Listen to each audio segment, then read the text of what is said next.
What's up, you guys, and welcome back to another episode of the Smart Talk. We're talking about real struggles, real stories, and entrepreneurs that came from the ground up.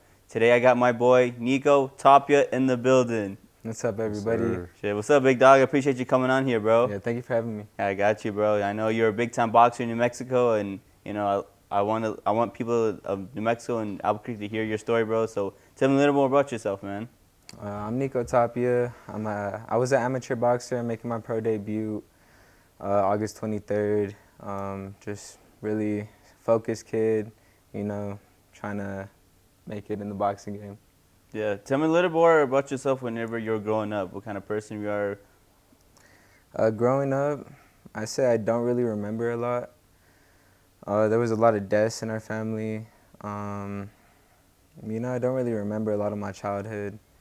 I was just always fighting, always in school fighting. Kids would come up to me, ask me, "You Johnny Tapia's son?" and then just want to throw down. So I was always getting into fights. So What would you say your kid record is? my kid record, I went a good I'd say 6-2. 6-2. Yeah, That's pretty 6 and good. 2. Damn, what high school did you go to? Was I went to Rio Rancho High School. you guys are throwing down there? Yeah, Damn, yeah.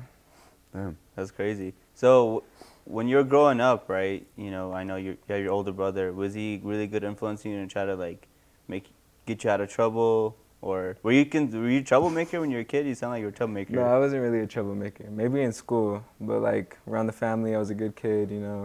Really quiet, just hang out with my cousins.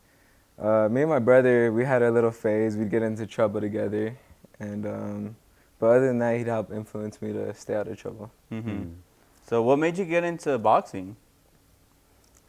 My brother, he was like, let's try it, and we both just got into it. And ever since I stepped into the ring, I felt closest to my dad, so I just stayed with it. How old were you when you first started fighting or training? Training, I'd say 15 or 16. 15 or 16? Yeah. Okay, then how big of an impact did your father put you on to want to actually pursue boxing, or was it mainly your brother? He had a huge impact. Whenever I started watching his fights, it just motivated me. Seeing his heart, seeing what type of fighter he was, seeing his personality come out in his fights, it just motivated me to want to do it. Mm-hmm. So before, you said 15, so before then, was it kind of like, would they mention it, be like, oh, you should fight, or just kind of, if you want to, you can? Did you have external pressure into going into it? I was fat. So I just, I was fat as hell. I was 235. So I would just At play. 15? Yeah, at God 15. damn. Damn. Okay. Yeah, I was big. Yeah. I was a big boy. And I just, what really motivated me was I wanted to lose the weight. Mm-hmm. And nobody really put the pressure on me until I really started doing it. My mom was like, okay, well, if you're going to do it, you're going to stick with it. And you're going to, Mm-hmm. So how hard was it to get your pro card? Because I know you said you were just an amateur. Now you got to pro. How hard was that? How many fights did you do in amateur? Amateur, I had 7 fights. Did you lose any? I lost one. I lost my second fight. Mm-hmm. But I was hanging around the wrong crowd. I was going out, partying, drinking, just not on track. But that taught me my biggest lesson, It was if you're going to do this, you can't mess around. You can't go out and have fun. You got to stay focused, And it just pushed me to want to win. It just, I don't know, it brought a different side of me out losing. And it was just, I need to be better. Mm-hmm. So it motivated you to train harder? Yeah, most definitely. Mm-hmm. What sacrifices have you made in your life in order to become a better boxer that a lot of people don't see that you made? I'd say I've had to lose a lot of people, relationships, being with girls who don't understand the life I live, and can't give them all my time, because I gotta give boxing all my time if I really want to make it. Friends, friends who just don't support my dreams, yeah, they do, but they also want to see me go out and drink or go out and do stupid things, whenever I can't afford that.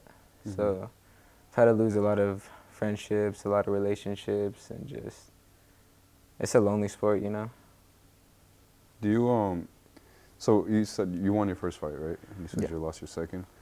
When you won your first fight, were you also like partying, drinking? Like, No, my first fight, I was a lot younger, Okay. and I had just finally lost all the weight, so I Mhm. went from 235 to 160, Damn. and then I had my first fight, and I didn't really have a trainer, Mhm. so I just kind of went in there, and I was just fighting off instinct. Like that was it. It was just straight instinct, but I won. Who was the other person? The other person. He was from Mexico. He was like a younger kid like me, same age. Mhm. He was shorter than me. Mhm. I don't really know too much. Like we had just found the fighter like a week before my fight. Damn. So talk about like your training camp. You got camp going towards the fight.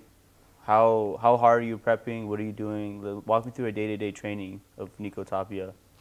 So day to day, I'd wake up. My brother calling me because I do not wake up to my alarms. Like one thing about me is I love sleeping in. Like I'll go work out at 3 in the morning, rather than waking up at 6 in the morning to go work out. So I'm more of a night workout person. But I'll wake up, me and my brother will go run or swim, depending on the day. Mhm. Come back, eat, chill, and then we have our other workout, and that's mainly just training or sparring. That's like a good 3 hours. Mhm. And then at night, that's whenever I get like my, not cardio, but more of abs, push-ups, pull-ups, and all that, and just trying to stay on my diet, try not to drink Dutch Bros. That's like my main thing That's right what now. you're drinking I've been right now. drinking so Yeah. much Dutch Bros. I don't know why. Yeah. Was there a point where you were planning on quitting boxing, or you feel like this wasn't for you?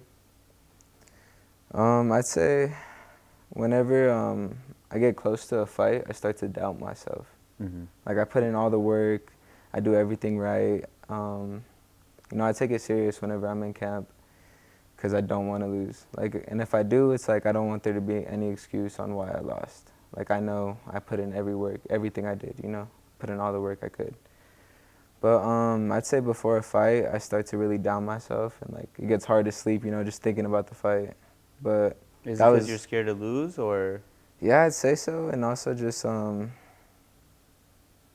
was just like one of the like growing up, like my first couple of fights, it was just hard to get into the ring. But now that I've done it multiple times, it's a lot easier. What are like the thoughts that go through your head when you're doubting yourself?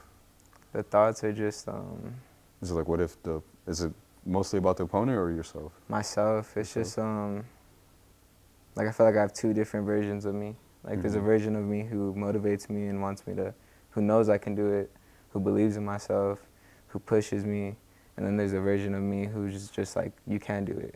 You're not that great. You're this, you're that. Like why do you think you have that version of yourself? I just feel like it's my demon. Mhm. And so every single day I just try to work harder to show him that he's not gonna overtake me. Is there, besides working hard physically, do you have any mental preparation for that? Like to not go through that, or minimize it? I'd say God. Mhm. Like the closer I am to God, the more I pray, the more I go to church, the more I talk to him, the more my demon is less. Prominent. Yeah, Mhm. exactly. So walk me through.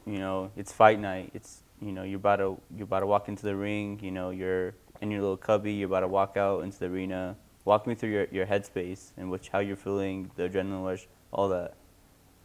So my headspace is I just try to stay calm. Just there's a lot of emotions going through me. A lot of praying, talking to God, talking to my dad. You're just jittery. You want to get in there already. Like the work's done, you're just ready. Like it's like the longest couple hours just waiting for your fight. Like you're just like watching all the other fights go by, and you're just like, just let me go, bro. Let me go. Let me get in there. Like hurry. Mhm. Go ahead, bro. So your first fight, was it like, did you feel the same way? Do you always feel the same, like for every fight, or does it kind of with time? It gets easier. Gets easier. So like first fight, I remember I was so nervous. I was like talking to my mom. I was like, "What am I doing? Like what?" Yeah. Like it just didn't register. And then I'd say by like the fourth fight, it was more like I know I put in the work. I know it's gonna pay off. I know God's in my corner. I know my dad's in my corner. have a good corner beside me. Physically, I'm mentally strong. Like, you know, right before you're, like on fight night, it's like I feel like I'm the most strong I've ever been, you know? Mm-hmm. Like I've worked 2-3 months straight, no slip-ups, just getting to that point, so. Yeah. Your brother's mentioning, like, sometimes he's on the rings, it just feels like a blur, and then he'll come out of it after it's done. Does it also happen to you? Where you're just kind of like, you know you're focused, but you just, when you get off the ring, you're kind of like, there's a switch that comes back. Yeah, I'd say, like on my street fights and first couple fights, Mm-hmm. I don't remember much. Mhm. Like it was all just like instinct and a blur. Mm-hmm. But it's also weird too, cause like once you come out of it, it's like you look back on it and you're like, well, I didn't even know I did that. Like it's just like you enter a different state. Mm-hmm.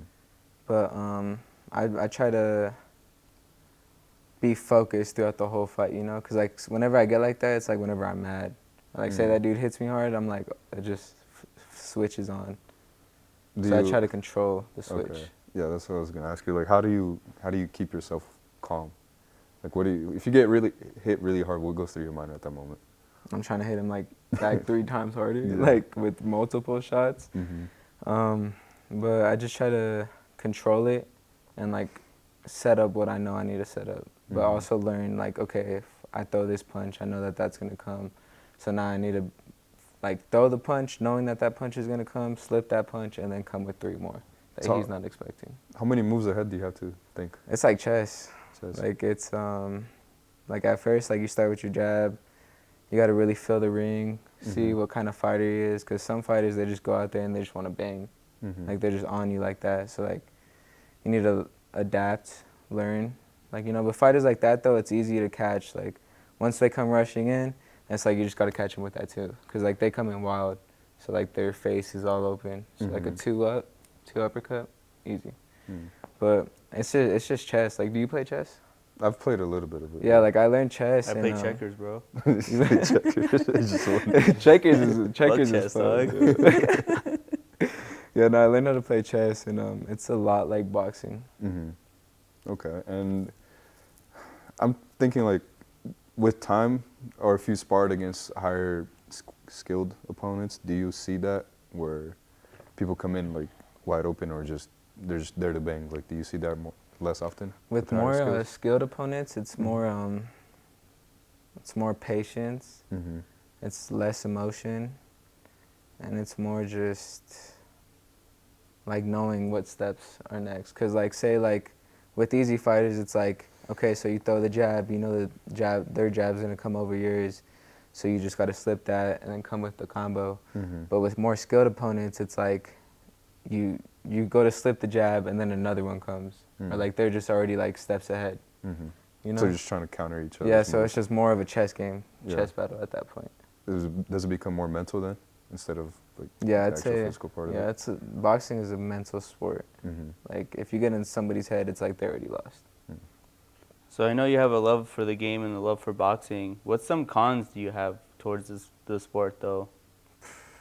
I love food. Like I love eating. Like I can't eat what I want to eat. Some cons I'd say is just like you see all your friends living their life. You want to go live life, you know. You want to Mhm. go out, but it's like you got to stay focused. You can't do any like slip ups, nothing bad. Like it's like the spotlight's on you. So if you slip up and a video goes out of you doing something stupid, it's like that falls back on you. So it's Mhm. just you got to stay focused. You got to like kind of portray this image, and just Yeah, when I asked your brother that same question, he brought up the politics of the sport. Do you feel like you agree with that too? Because he says some fights are fixed. oh yeah, most definitely.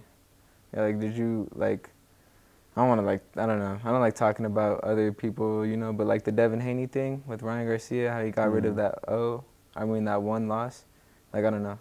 I feel like nowadays it's like a lot of fights are rigged. A lot of fights they You feel like it's like the sports betting Oh, yeah, has most definitely. taken a turn? Mm. most definitely. Yeah. You got next question? I got it. So you mentioned like you used to be at 235. So I guess to maintain your weight now, what's your diet like? Do you track your macros, like your calories and things like that, or is just kind of just eat healthy but don't overdo Just it? eat healthy, don't overdo it. Like I'll wake up, I'll have like 3-4 eggs. Mm-hmm. If I'm really trying to lose weight, then I'll do egg whites. Really eggs every morning, and then have like a snack in between. Like Mhm. I like PB&J, so I'll do a PB&J before my second workout, and then at night mainly just like chicken, just Mhm. any type of protein. I see. And who is your coach? Also the same coach that your brother has? Yeah. Do you guys have different coach? Okay. Yeah, we're same coach. We were training together. We do right now for this camp. We're doing everything together. Okay. And so he said he's a south. You're also southpaw, Yeah. right? But your styles are different when it comes to how you fight. How is that training under the same coach? Is it difficult to train under the same coach, even though you guys got different styles? No. No. Like whenever you got like a good coach, they understand what kind of style you have, what kind of style your brother has. Mm-hmm. Like, you know, they have also other fighters too, so they understand different styles, and they know how to improve your style. Mm-hmm. Since like we both fight different, Mm-hmm. it's like we'll fight together to like you know, I'll take some of his tools, put them in my toolkit. He'll take some of mine and put them in his toolkit. Mm-hmm. And I know you're the little brother, right? But you know, I know you want to get a lick at your older brother and show him like you can rock his shit. Do you ever want to do that in the ring? Do you ever like? Younger, me and him would get down. Like whenever I was first starting, me and him would get down. Yeah. He'd always try to hit me all hard, so I'd be like, bet. I'd be like, bet. So me and him we used to get down bad, but now it's like, now we're just trying to improve. Like we realize it's not a competition between me and him. Mm-hmm. It's more of just helping each other get better. Mm-hmm. And we're not here to compete against each other. You know, we're here to help each other, Yeah. love each other. And I know your dad was a big influence to you on boxing. Is your goal to surpass him and his legacy? Is that what you want? I'd say so, yeah. And that's what he'd want. He'd want me to. And but I'm also just trying to build my name while also building his name. You know, Mm-hmm. Mm-hmm. like it's the Tapias. Like, you know, we're here to take over. Mm-hmm. And I know your father. He's a superstar. He created a big legacy. What kind of person was he outside the ring? Outside the ring, I'd say loving, caring, take off his shirt for anyone who needed it. Funny person, always laughing. You know, Mm-hmm. I like that too. Like I love laughing. I love funny people, cracking up jokes. I'd say he's just a good person. You know, that's at the end of the day, that's really what he wanted to be. Was just a good person. Yeah, and you just really want to look up to him. You just definitely a good role model for you. Yeah. Do you feel some sort of pressure when it comes to living up to his legacy? Or I guess people's expectancy of what you should do compared to what you want to do? Yeah, it's definitely there. Mm-hmm. You know, but as of now, it's like I don't really let what other people think dictate who I am, who I Mhm. want to be. It's like I know who I want to be, I know who I am, Mhm. and it's like you're either gonna love me or you're gonna hate me. Mm-hmm. So How do you handle hate and criticism? I'm sure you get it from fans, DMs. You know, does that get to you sometimes, or you brush it off? I say whenever I first started, it would get to me, but the more I realized it, like scrolling through comments, it's like there's one of those, and then you look through, and there's like 10 where it's like, oh, I can't believe he's doing it. Like, look at him. He reminds me so much of his dad. Like, all those comments, you know? So it's like, why am I going to let this one hater who, you know, why am I going to let him dictate how I feel? Mm-hmm. So, Do you mentioned as a kid, like people come up to you and ask if you're your dad's son and they would just want to throw down. Do you still experience that today?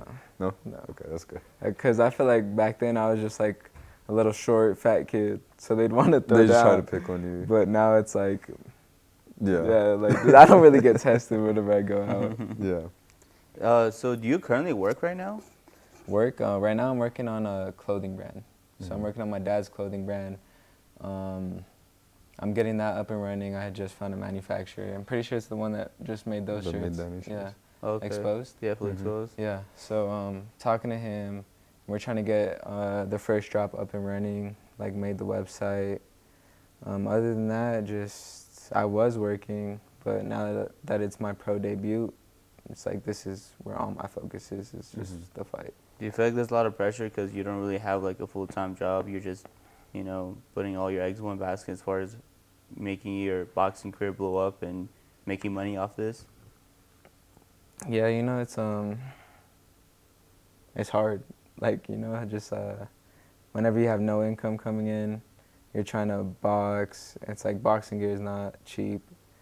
But I feel like the more that I do it, the more like sponsorships are coming in. Like now that I'm turning pro, and that really helps the fight, because I just got some new pairs of shoes. I got a full new set. Just got sponsored by Heavy Hitters. I got it for me and my brother. So we got a whole new set of gear. Cause like a whole new set of gear is like closely to like 1.5. Okay. So it's like that's a lot of money. But and like gas, food, but I try like I'm a go-getter, so I just try to make money regardless. Like if one of my friends hits me up like, hey, you can make this money today. If I got time, I'll go do it. What going to your pro debut? Who are you fighting against? We had just found the opponent. I can't remember his name. Can't remember his name. But I'm pretty sure he has like 4 fights. Pretty sure he's like, I don't want to be mistaken, but 3-1 or 4-0. Is he older, or do they? I guess in pro debut you're gonna fight all ages, but Yeah. for your first fight, do they try to keep somebody around like you're saying? I'm trying to remember because I had just looked at like 10 different fighters, trying to get one person to like accept me and like me accept them. But I'm pretty sure the one that accepted me and I accepted, he's either 3-1, 4-0. He's an influencer boxer. Pretty sure he's like 5 years older than me, so like 26 or 25. I'm 20. So. What's up with the influencer boxers? Why is that such like a big trending thing now? Is it just for like the clout or? Yeah, like I don't know. They just. Kind of blew up. Yeah, it just kind of blew up. Like Jake Paul really set that, How do you feel about? I asked the same question to your brother, but how do you feel about those type of boxers that just go for the virality of it? I mean, fuck it, throw down. Like, like shit, if you want to fight someone, just throw down, might as well. I don't really care. Like, it's cool. Yeah. I feel like it's brought a lot of hype to boxing, so I respect it. So when it comes to picking your opponent, what kind of criteria or things you're trying to look at? Are you trying to be like, yo, this is for sure win, or, this might be a really tough matchup, let me try to, test the waters? How do you pick your opponent? Right now, I'm trying to find an opponent the same as me, just like kind of turning pro to like kind of same amateur background, but it's like impossible. So we just we found one of these influencer boxers who wants to fight me. He's either 3-1 or 4-0. So it's kind of like an amateur background like me, because I'm 6-1. But yeah, just kind of same criteria, to where it's a good fight. It's it's gonna be entertaining. So that 3-1 or 4-0, if you happen to know, is that his pro record or? Yeah, it's pro record. Okay, it's his pro record. You gonna rock your shit or what? I'm gonna rock his shit, yeah. Yeah? That's what I'm here to do. How many rounds is your fight? I believe 4. 4? Yeah. Okay. 4 3-minute rounds. How do, I guess, I mean, the conditioning that takes, like the prior conditioning that you do for that is way tougher, I would think. Like, how do you feel on the boxing ring? Do you feel like you're just full of energy when you're getting into it, or is it just kind of like you're just there? It's kind of like fight night. It's like right now, like I can go spar 6 rounds, be fine. But come fight night, it's all the nerves running through your body, it drains you. So it's just like right now, we're only training for a 4-round fight, but we train like we're about to fight a 12-round fight. Just to have that extra energy. Do you lose the concept of time on the ring? Like, do you feel like sometimes you're like, fuck, I'm fighting for like, it feels like you're fighting forever. Yeah, sometimes it's like forever, but most of the time it's like, this is already round 4. Like what happened? I don't remember round 3. Like what? How does your training look like going into your pro fight? Because you used to fight only amateur. Is it a lot more intense? What have you changed to, amplify it to make sure you're ready for a pro fight? Yeah, it's just more. So like say if before like we only did like 12 rounds on the bag, like now we do like 16. Like before, like I'd only run 3 miles a day. Now we're running like 4 to 5. Mm-hmm. So it's just a lot more. It's just adding on top of what you were already doing. And do you have that mindset? Do you thinking about your opponent? He's training harder than you, so it keeps you more Oh yeah, motivated. most definitely. Yeah. Yeah, What do I'm you- just like, Oh. not gonna outwork me. So, Yeah.